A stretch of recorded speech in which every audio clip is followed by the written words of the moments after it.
Ponzi સ્કીમના મહાકૌભાંડી Bhupendra ઝાલાને jail હવાલે કરાયો છે અને સીઆઈડી ક્રાઇમે રિમાન્ડની માંગ ન કરતા કોર્ટે જેલમાં મોકલવાનો આદેશ આપ્યો છે.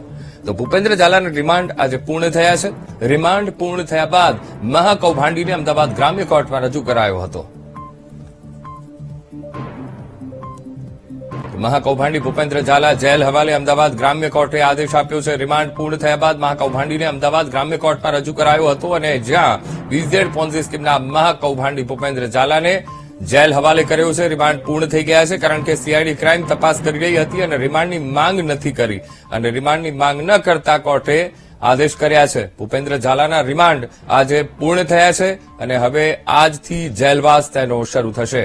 તો મહાકૌભાંડીને અમદાવાદ ગ્રામ્ય કોર્ટમાં આજે રજૂ કરાયો હતો 7 દિવસના રિમાન્ડ અને આ 7 દિવસના રિમાન્ડમાં આખરી પૂછપરછ કરવામાં આવી અને ત્યારબાદ આજે ગ્રામ્ય કોર્ટમાં તેને રજૂ કરવામાં આવ્યો હતો અને જ્યાં સીઆઈડી ક્રાઇમે રિમાન્ડની માંગ નથી કરી અને જેના આધારે આજથી તેનો હવે જેલવાસ શરૂ થશે. ભૂપેન્દ્ર ઝાલાના રિમાન્ડ આજે રિમાન્ડ પૂર્ણ થયા બાદ મહાકૌભાંડીને અમદાવાદ ગ્રામ્ય કોર્ટમાં રજૂ કરાયો અને અમદાવાદ ગ્રામ્ય કોર્ટનો આદેશ ભૂપેન્દ્ર ઝાલાને જેલ હવાલે કરાયો છે. બીઝેડ પોન્ઝી સ્કીમનો મહાકૌભાંડી ભૂપેન્દ્ર ઝાલા સીઆઈડી ક્રાઇમે રિમાન્ડની માંગ નથી કરી અને સીઆઈડી ક્રાઇમે રિમાન્ડની માંગ ન કરતા કોર્ટે તેને જેલમાં મોકલવાનો આદેશ આપ્યો છે. તો આજથી તેની આ જેલ યાત્રા મહાકૌભાંડીની આજથી શરૂ થશે.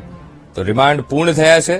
આ 7 દિવસ આખરી પૂછપરછ કરવામાં આવી બીઝેડ પોન્ઝી સ્કીમના મહાકૌભાંડીની અને તમામ તબક્કે પૂછપરછ કરવામાં આવી. કેટલાક ખુલાસા પણ થયા છે, કેટલાક લેખિત દસ્તાવેજો પણ હાથ લાગ્યા છે અને કેટલાક દસ્તાવેજોને એફએસએલ તપાસ માટે પણ મોકલ્યા છે. આજ મુદ્દે સંવાદદાતા અનિતા પટણી ફોનલાઈન પર. અનિતા, કૌભાંડી ભૂપેન્દ્ર ઝાલાના રિમાન્ડ આજે પૂર્ણ અને હવે ગ્રામ્ય કોર્ટમાં રજૂ કરાયો હતો અને આજથી જેલવાસ શરૂ. અનિતા, જે પ્રકારે બીજેડ કૌભાંડ મામલે જે ભૂપેન્દ્ર ઝાલાની ધરપકડ બાદ જયારે તેના ફર્ધર 3 દિવસના રિમાન્ડ મેળવ્યા હતા તે રિમાન્ડ પૂર્ણ થતા આજે ફરી એક વખત ગ્રામ્ય કોર્ટમાં તેને રજૂ કરવામાં આવ્યો હતો અને કોર્ટમાં સીઆઈડી ક્રાઇમે વધુ રિમાન્ડની માંગ નહીં કરતા કોર્ટે હાલ તો તેને જ્યુડિશિયલ કસ્ટડીમાં મોકલી દીધો છે.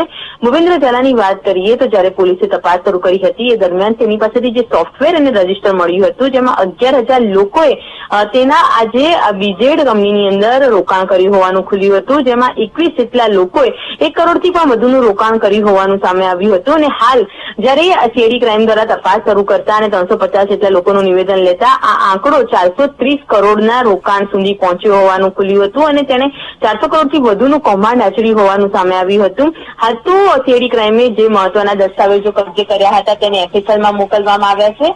સાથે જ 4 જેટલી કંપનીઓ અને જે 16 જેટલા બેંક એકાઉન્ટ જે ટ્રાન્ઝેક્શન સામે આવ્યા હતા જેને લઈને પણ તપાસ કરવામાં આવી રહી છે. આજે જયારે વધુ એક આરોપી જેમની ધરપકડ કરવામાં આવી છે તેના પણ રિમાન્ડ મેળવીને આ સમગ્ર કૌભાંડમાં સંડોવાયેલા અન્ય આરોપીઓની તપાસ શરૂ કરવામાં આવી છે.